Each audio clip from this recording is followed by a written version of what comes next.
sometimes I talk to students in my class about Maslow's hierarchy of needs, and self-actualization is at the top of that. Our model of wellness in this country doesn't make room for the ice cream that you want to eat on the couch at night after you've had a bad day.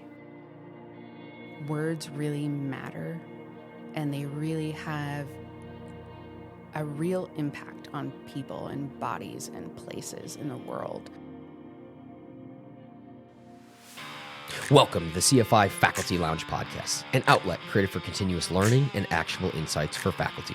I'm your host, Eric Magrum, inviting you to join us in conversation with dedicated educators who share their experiences, challenges, and effective solutions. Today, I'm excited to welcome Dr. Mollie Stambler, an assistant professor within the School of Writing, Rhetoric, and Technical Communication here at James Madison University. Today, we have a special episode. And Mollie conducts research and specializes in health and wellness rhetorics, as well as workplace wellness, which is what we've tuned in to learn about today. So we're going to have a conversation about wellness because this podcast episode is for Faculty Wellness Week. So welcome, Mollie, and thank you for being here with us today. Thank you for having me. I'm really excited to be here. So to start things off, can you share a little bit about your background and your interest in faculty wellness and well-being, and how that came to be, and then how you came to study this subject, because this is an area that you study quite extensively. Yes. I think that this has sort of been a lifelong thing for me. I've always loved food, and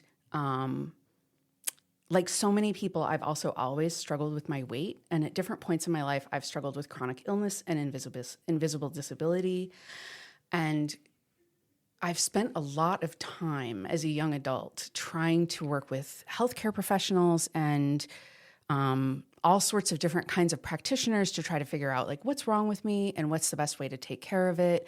What does eating and exercise look like for me personally, right?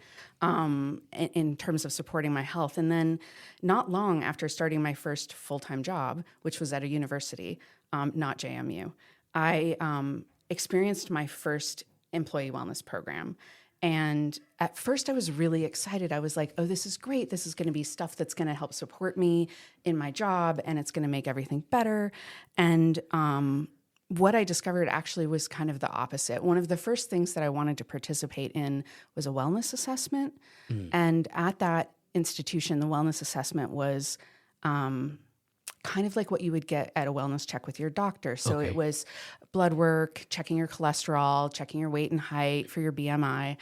And I thought, well, I'm already working really closely with my healthcare professionals. I shouldn't need to do this again. I can just have my doctor say, thumbs up. We did this. And the wellness program was like, no, we need all of your stats. We need your doctor to fill out this form and tell us what all of your numbers are. And I was like, why? Why do they need that? And it felt a little invasive to me. And so I started thinking, I'm already doing this with my doctors. I don't really know how I feel about having my employer know what my cholesterol is, and doing this in the workplace. And so I sort of took a step back. Many years later, when I started my PhD program, I went back to school to study rhetoric, which I should say what that is. Yes, briefly. Thank you. Rhetoric is a lot of things to a lot of people. It's a discipline that's been around for thousands of years. And oftentimes people use the word rhetoric as like, well, get that rhetoric out of here or something, it's kind of a bad word. But what I think of rhetoric as is the way that we make meaning with language and practice, embodied practice with things like clothing and signs, symbols. I draw from a lot of scholars who look at rhetoric as meaning making. And so when I went back to school, I went to school for rhetoric and technical communication, which is communicating complex information to different audiences. And as I was studying, I became interested in the rhetoric of health and medicine, which is really asking questions about in health situations, who decides what's persuasive to who when? How do things become persuasive or compelling to different audiences? And how can we communicate the best way? Yeah. I remember having a conversation in the hallway with a graduate student colleague of mine who came up to me and said, oh, Mollie, did you see that Weight Watchers just rebranded themselves? So this was about 2018. They're now Wellness That Works. And that just stuck with me. I was like, Weight Watchers. I'd been in Weight Watchers. I didn't think of Weight Watchers as wellness. I thought of Weight Watchers as weight loss. Wellness is something else. And I know we'll talk more about what that is later. Yeah. But because of that, and because the employee wellness program at my institution included Weight Watchers, I started looking at the employee wellness program and Weight Watchers and thinking about what meaning making is happening here, where my institution is saying wellness is enrolling in Weight Watchers. And so I started looking at employee wellness program discourse and history and employee lived experience with those things. Did you ever get an answer why they needed those statistics? No, they wouldn't give me an answer to it. I did discover that about 7 or 8 years later, they started letting doctors sign a form that just said that you had done the thing. But at the time that I ran into that, they wanted all of the numbers. My research shows that most employee wellness programs that I've been able to look at have as a primary goal reducing the institutional costs of health insurance. So when I go to the doctor and somebody has to pay the other part that's not my copay, if our institutions are the ones providing the health insurance, then they're the ones that are paying that other part of the health insurance. And so institutions have a vested interest in having healthier employees so that they can reduce those costs. What I discovered at that institution specifically was that because they were providing the health insurance, they have all of your health insurance data, and they were also pulling data from the wellness program so that they could do return on investment and cost benefit analyses. So it was people are doing this for the wellness program, and we can see that they're having less doctor's appointments. We can see that their diagnoses are changing, and so the wellness program is having an effect. That was my initial first other question, if you will. But I also appreciate you sharing your own struggles with that, because I think that's really important, because this is an individual conversation, because I think a lot of people have differing views on what a wellness program is. And because I think I'll share this now on the podcast, because when we first talked about wellness programs, my initial thought is like, okay, how do we eat 2 to 3 fruits and vegetables a day? And then how do we get 150 minutes of activity throughout the week? And what can I do, if you will, as opposed to seeing it from other people's perspective? So I think that's really going to be where the conversation goes throughout the entirety of this podcast, is really trying to understand how different folks view, or how it can be viewed from different angles, if you will. Yeah. So based on your research, can you provide us with an operational definition of wellness and well-being? No. I know that's not what you were expecting me to say. And that's okay. But I'll tell you why I can't. Yeah. And it's really connected to what you were just saying. I can't provide a operational definition of wellness and well-being because there isn't one, for a variety of reasons. I think it is super individual. What wellness is to you and what your wellness looks like is going to be really different than mine. It's going to be really different than every other person's. And also, there's this element where the word wellness itself has been co-opted and used on so many things. I mean, there's a wellness brand of dog food. You know, I go to the doctor. Yes, there's wellness is on everything. I go to the doctor and it's like wellness checkups. Target labels things by products that support wellness. My vitamin company is a wellness company now. Everything is about wellness. And so in a lot of ways, the word has become really slippery and has lost meaning. One of the questions that I asked folks in my research was, what does wellness mean to you? And I got such a range of answers to that question, from like very thorough explanations of like, I balance my spiritual and social and physical and mental health and, all of the different dimensions of wellness, to people just saying, BS, it's a buzzword. It's not a word that means anything to me. And so I think it's really, really hard to provide one definition of it. In fact, one of the things that I sort of have identified in my research is that when folks do provide a definition of wellness, it's often a very westernized, kind of biomedicalized definition. It focuses on having certain markers of physical health and sort of certain priorities around the types of things that you do and you eat and you are, basically. And I think actually that's part of the disconnect that I found in my research between employees and employee wellness programs, because wellness means so many different things to so many different people in so many different contexts. Employee wellness programs have one specific version of wellness generally that they're trying to operationalize on the ground, and it really is connected to that health insurance reduction. So there's a larger focus on physical markers of health that would contribute to things like going to the doctor. But employees talk about all sorts of other things. And they talk about ways that they make wellness work for themselves. And I think one of the things that I heard the most is people thinking about wellness as a way that's bigger than them. It's not just my wellness. It's how is my family well? How is my community well? How is my world well? How's my environment well? And I don't feel like most of the time employee wellness programs are thinking like that. They're thinking about individual level wellness. And I want to think about community level wellness. I want to think about what it would look like if we were working on making our communities well instead of individuals in them. There's a late senator from Minnesota where I lived for a really long time named Paul Wellstone, who famously said, we all do better when we all do better. And that, I think about that like almost every day, honestly. And I think it's so true.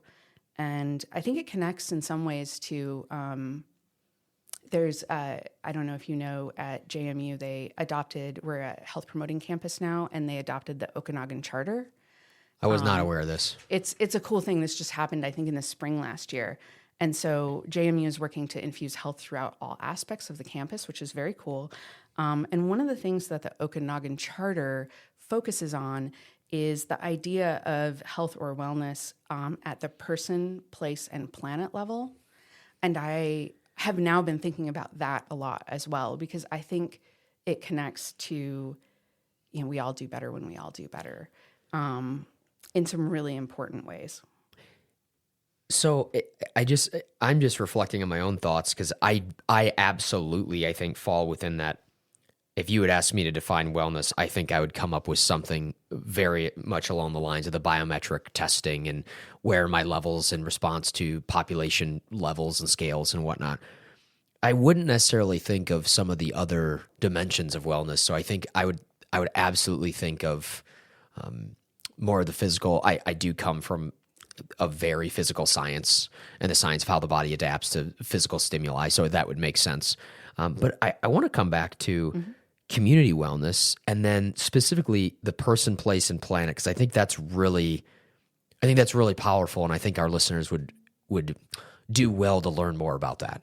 Yeah, I think about ways that we could operationalize community wellness and what it might look like. And so I think instead of saying to an individual person, did you know that you should eat this many fruits and vegetables a day, which in my research, I found everybody knows that already. And a lot of times people are a little like not, they feel talked down to when they get that information that they've already learned.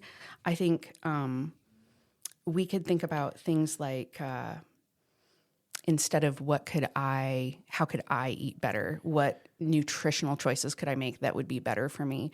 We could think about things like, how can we bring food access into areas of our communities where there is no food access? The institution that is the main one in my study has a farmer's market that they do on campus, which is cool, right? Once a week, they bring local farmers. A lot of these folks are immigrant farmers. They bring them onto campus with their products and they sell them to the community. but there's a food desert like a mile from campus. And a lot of the lower income employees at that institution live in that neighborhood. If the farmers market was there, where there is already a center, by the way, of the university, that could bring fresh food into a neighborhood where there aren't any fresh fruits and vegetables available. It would still benefit the employees who live in that neighborhood, and it would help raise the community up in a really meaningful way. I think because food is kind of one of my focuses within wellness programming, I think about how the way we talk about nutrition could foreground issues of things like cultural norms and local foods versus foods that have been shipped halfway around the world. And that leads us to environmental impacts of our farming and food production habits. I think about, again, things like food deserts. I think about ways we could improve access to healthcare and address other contributors to health disparities. Our employees live in these communities, and if we're helping them and their friends and their families, and there's no way we're not going to help them, right? So, back to the we all do better when we all do better. I can you talk a little bit more about food deserts? And I'm going to preface this by saying my take, before I think I learned a little bit more about what a food desert is, I was like, there's no food deserts in the United States of America. And then I really started thinking about it, and I thought, maybe there is. So could you speak to that a little bit? Yeah, I know I mentioned a food desert in an urban area. So a food desert is, I'm going to mess up the definition a little bit, so listeners, don't hold me to this. But a food desert is a geographical area where folks don't have access to like fresh fruits and vegetables and fresh meats. You would maybe only have fast food or packaged food available. And this happens in a lot of urban areas, but it happens in rural areas as well, which I think is important because we're sitting in a rural area in Virginia to a large extent. I've spent a lot of time driving around this country and driving through rural states like Oklahoma and Arkansas and Kansas and Iowa. And I've driven through so many real small towns, like the one that I grew up in, that don't have a grocery store. And the only place that folks can buy groceries is at the Dollar General, which is sort of by design. Dollar General is a little bit predatory that way. But if you've never shopped for food at a Dollar General, I can tell you that all they have is packaged food, pre-processed packaged food. There's no fresh produce. There's no fresh vegetables or fruit. There's no fresh meat. There's nothing like that. And so tons and tons and tons of people in this country don't have access to what we would think of as healthy food. And yet those people are still being told that it's their individual eating choices, perhaps, that are the reason why they're overweight or something like that, or their health is poor. And so if we could look at a way to address food deserts, that would be really fantastic. But does that help answer? Yeah, it does. And I do want to ask specifically the predatory nature of Dollar General. Yeah. I get them confused. That's well documented in various research outlets and whatnot. But also, so a food desert doesn't mean there's no food. Right. But it does mean, or it could mean for the listener, it could mean that there's a convenience store right down there, but everything in that convenience store really isn't going to be awesome for us from a biometric health perspective. And then I could only imagine, and someone could argue, well, there's one 5 miles down the road. Well, are you going to drive, instead of 2 minutes, are you going to drive 15 minutes to go get food? And the answer most likely is going to be no.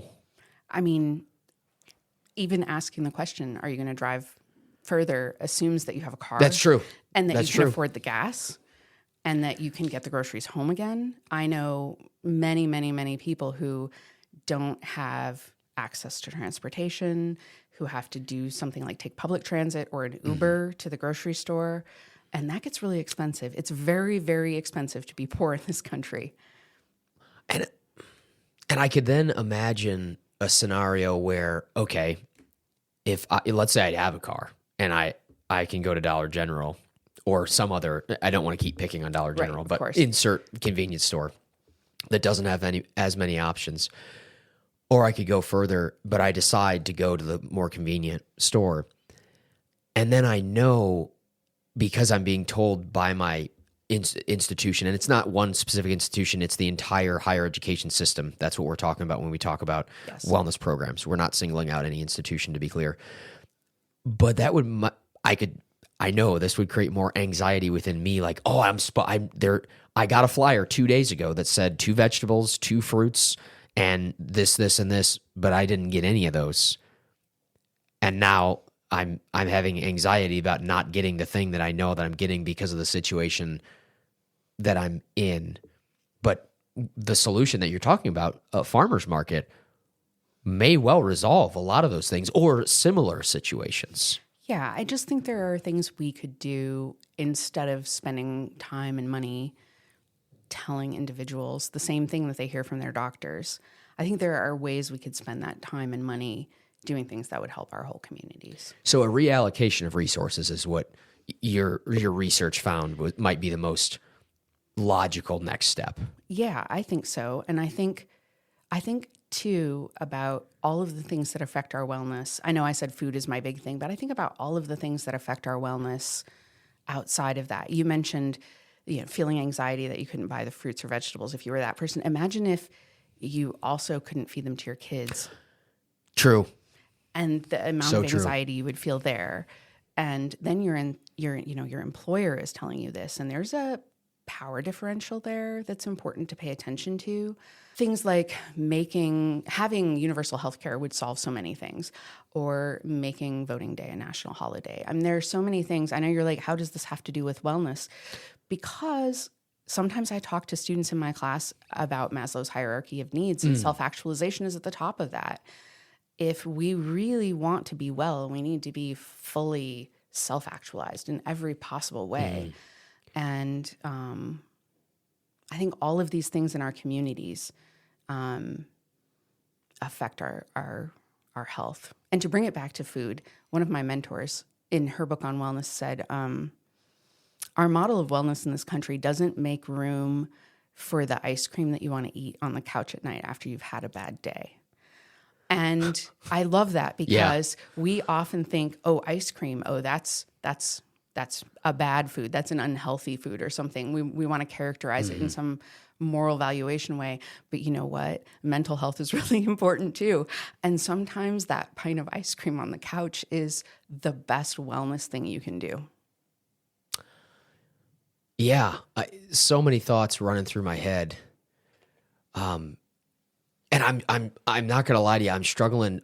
Like as you're saying these things, I'm struggling to really challenge my own beliefs in this, because there's this part of me, and I'm going to be very clear in that I come from a more individualistic approach, but I'm sitting here and I'm thinking it would be dishonest for me not to say other people have different hurdles than I'm going to have, and I'll give an example.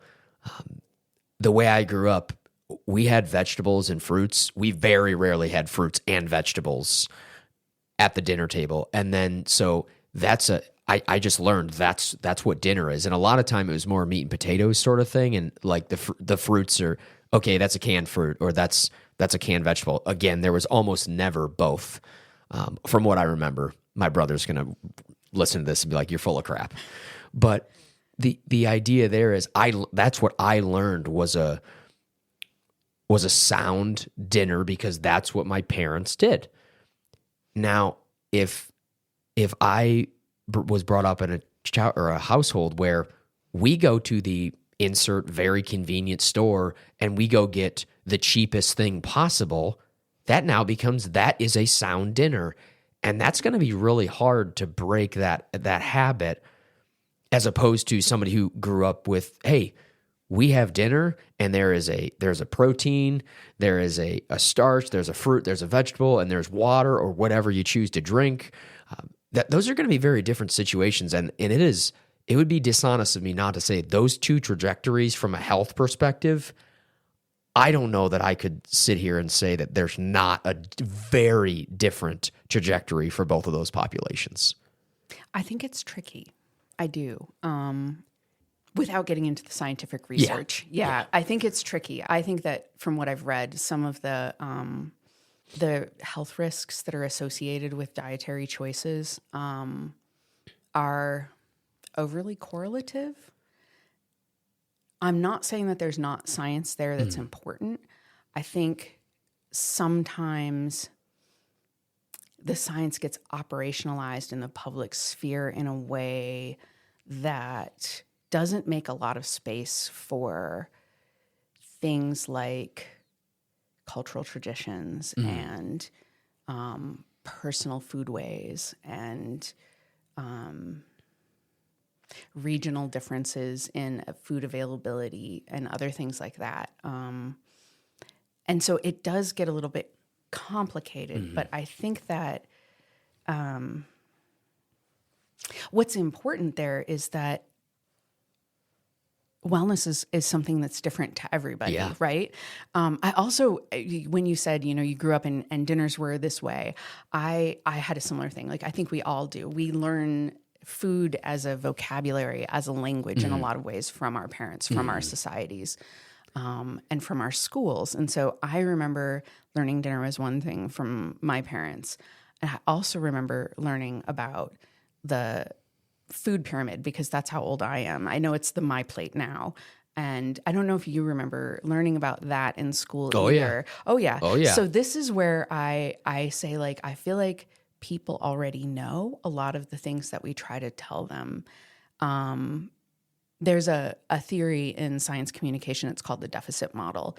And it's a critiqued deficit model. So a lot of science communication assumes that people simply don't know something. And if they knew something, then obviously they would make different choices. And so I think a lot of times we communicate this nutrition information from that deficit model. Like, well, obviously you don't know that you should eat some fruits and vegetables. And if you did know, then you would certainly make different choices.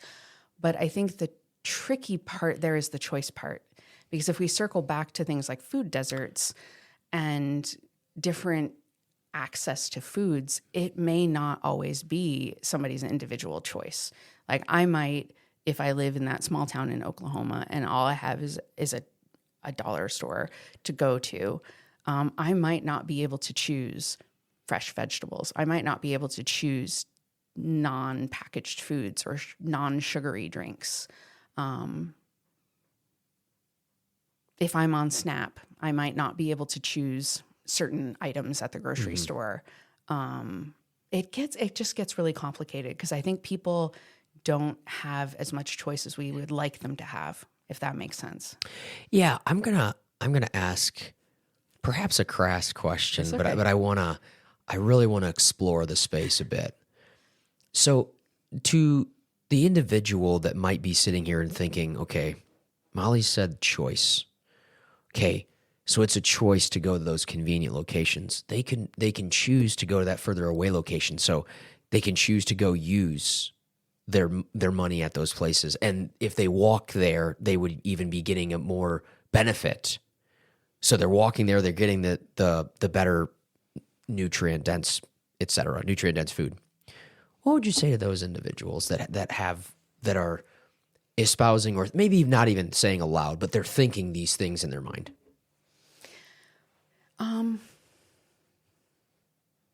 I think it's just not that simple.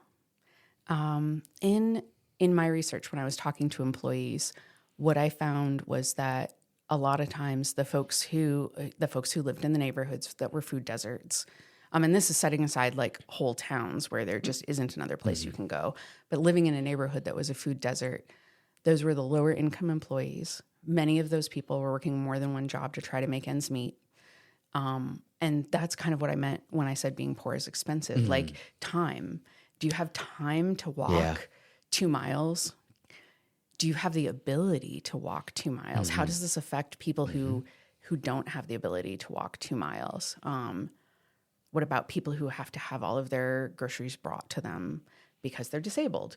Or whatever. I think that there's a lot of privilege in assumptions that we make about how easy it would be to do certain things, if that makes sense. Yeah. And it seems please correct me if I'm wrong, but it seems like the model for wellness programs has been almost very statistically driven, meaning that, okay, what are the biggest factors that make the biggest difference for the widest swath of people? So painting with a broad brush, essentially. So this is and we're talking about modifiable factors. So things that you have somewhat control over, which again, we've talked about the different iterations of control or choice. When if you live in a food desert, you have less choice than if you don't live in a food desert.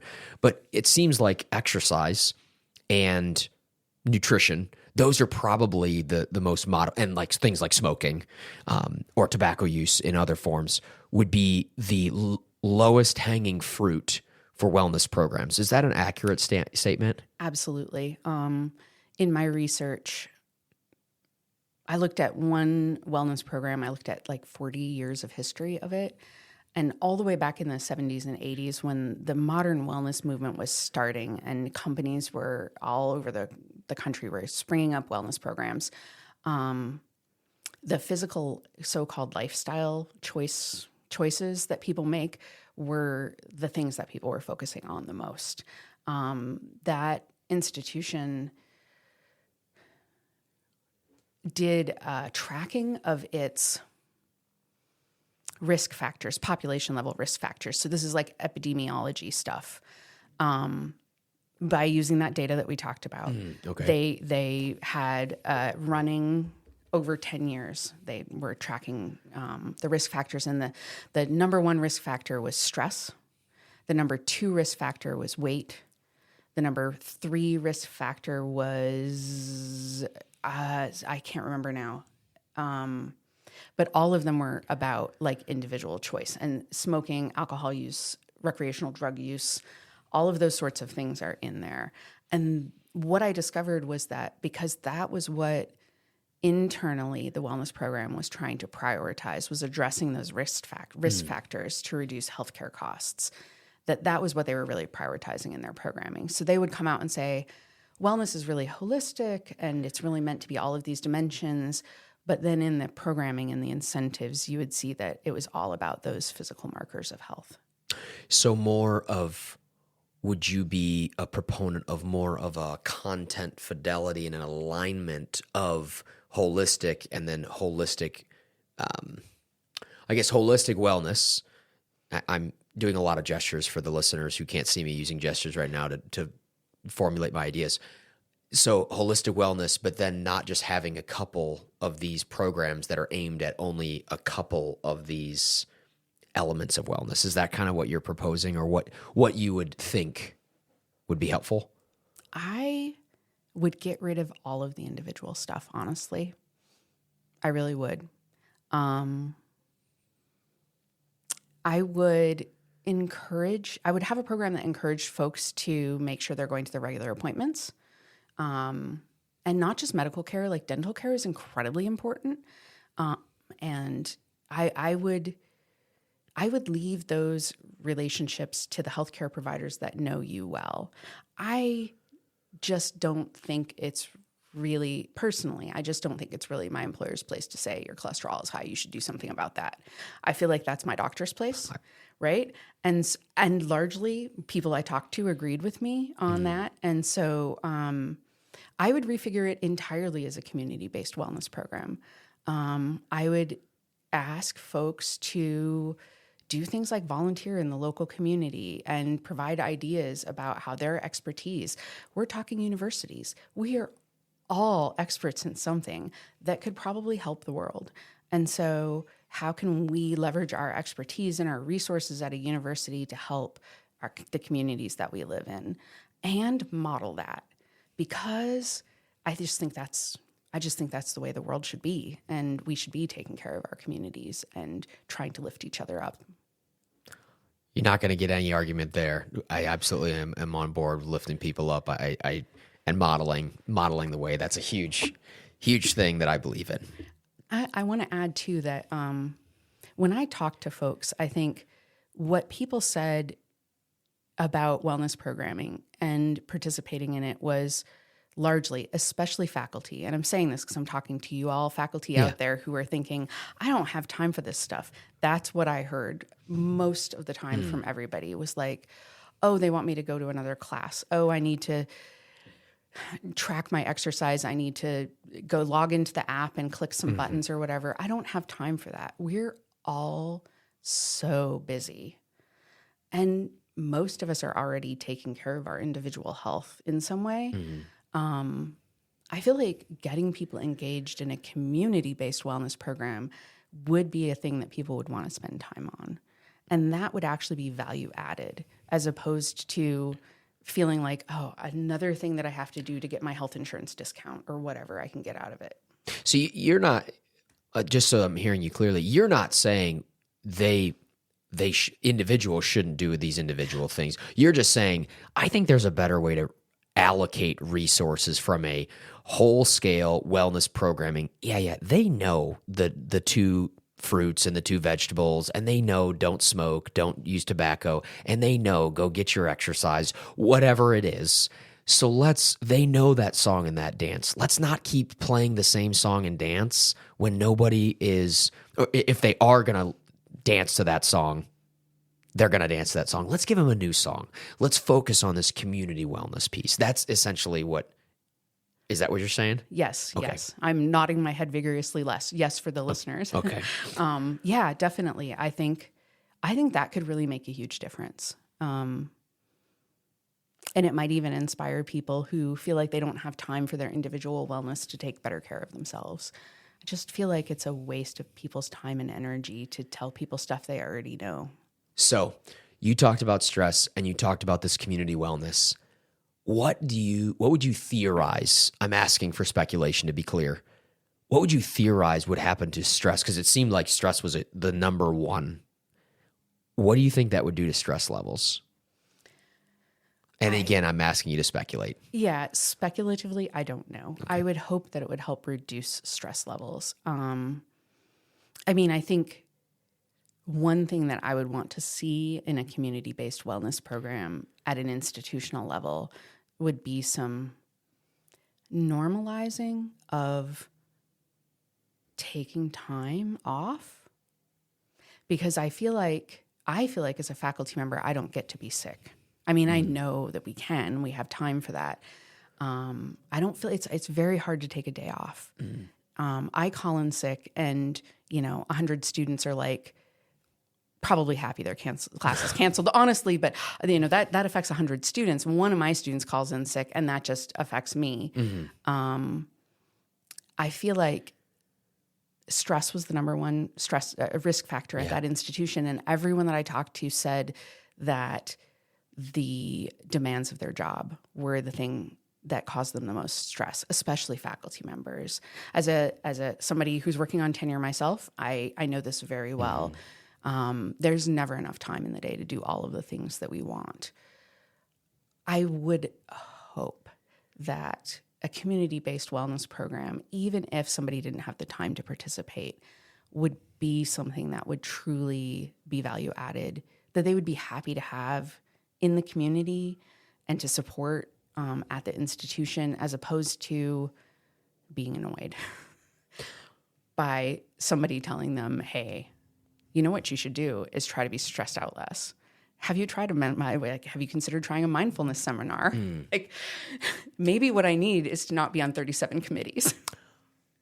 Yeah, and I guess I'm going to speculate for you a bit. I believe that when people feel a deeper sense of purpose, I believe that I'm not saying stress just dissolves in thin air, but I think it would be mitigated to a greater extent, particularly if you feel a sense of that purpose and feel a sense of contribution to something bigger than yourself. I think that would, if I had to guess, I'm not a betting man, but if I were, I would put money that would probably mitigate some, maybe not to a significant extent, but I think it would lower it a little bit. I would agree. I'm sure somewhere there's research that shows that having strong communities and good support networks helps support wellness holistically, mental health, personal well-being, reduces stress. You've got people you can rely on for things. Yeah. Okay. And I think we've touched on a little bit of this, but I'm just going to throw you the fastball right down the middle, if you will. What are some of the biggest challenges faculty members face regarding their well-being today? I really think that as a faculty member, I really think that our biggest challenges are our workloads.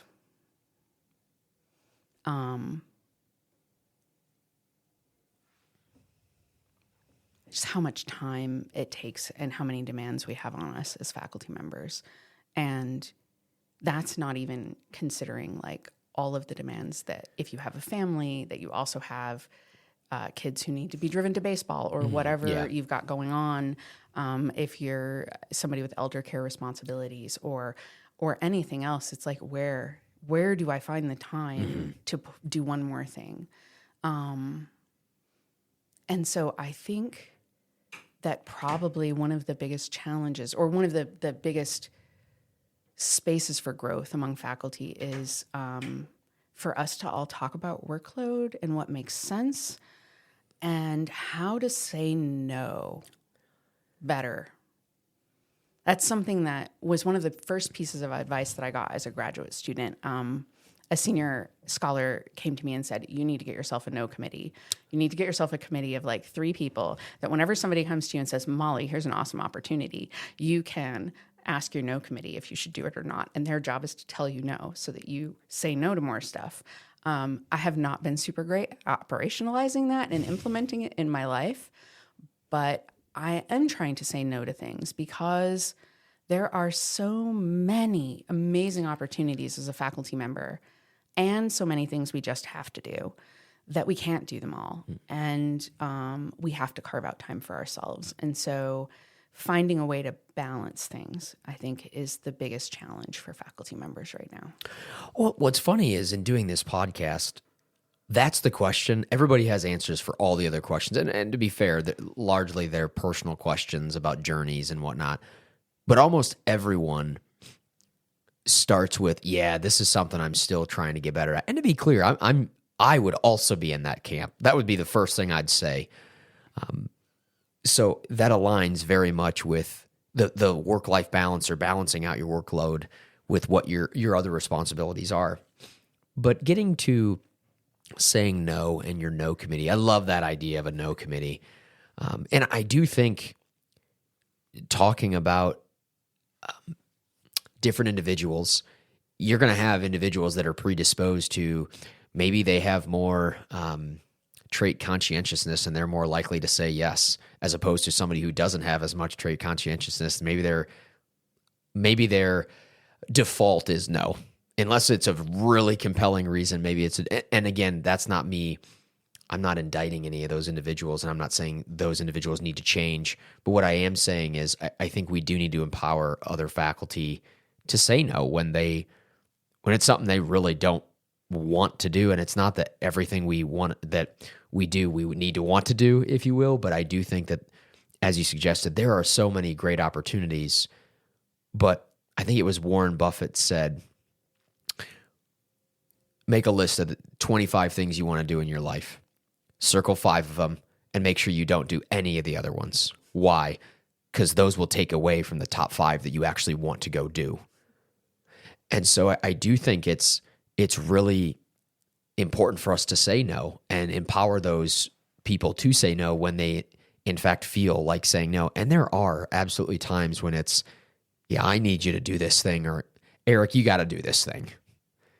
Speak to that a little bit. Yeah, I think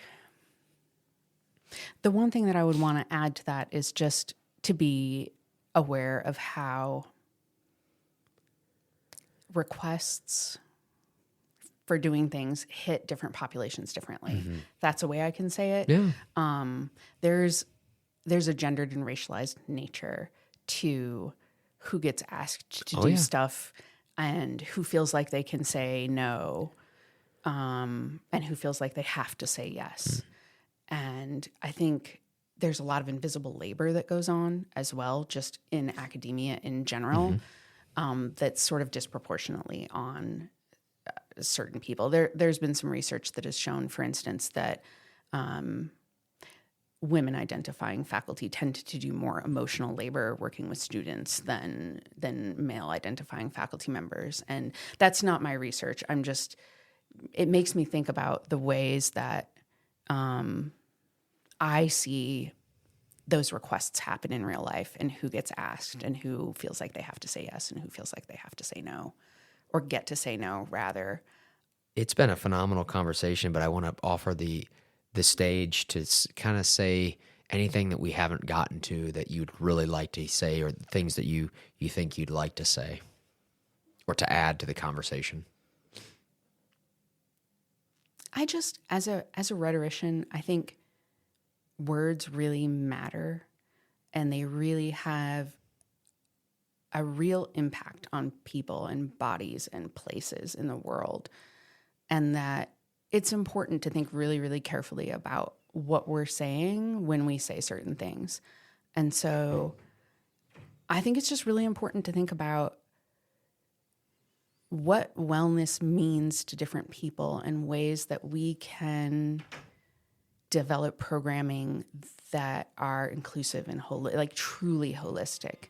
And just to circle back to Paul Wellstone, just help us all do better. I appreciate that. And I appreciate you saying yes to this opportunity, because you certainly did not have to be here today, but it's been a pleasure having you on today, Mollie. Oh, it's been my pleasure. This is one of the things I was excited to say yes to. I was excited to have you on. Thank you very much, Mollie. Thank you.